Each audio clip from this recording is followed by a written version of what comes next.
Hey, this is my review for the Cinderella Castle from Lenox 2023 Ornament.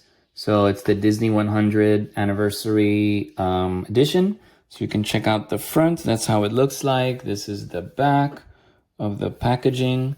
So let's unbox it. Let's check it out. So this is what it looks like. Take a moment to remove it. I have yet to remove it before, so okay. It's very delicate. It's a little bit thin, as you can see. So it's very nice. Let me close in a little bit more. So it has great attention to detail. Very, very nice. You know, design on the bottom here. It says 2023. And then this is what it looks like in the back. So yeah, so it's pretty thin, as you can see. So I would be very careful in handling it. I wouldn't let it drop or anything because this feels like it would break into pieces if it dropped. So yeah, so it looks great. It has its little ribbon here to hang. And it looks really nice, so hope you check it out.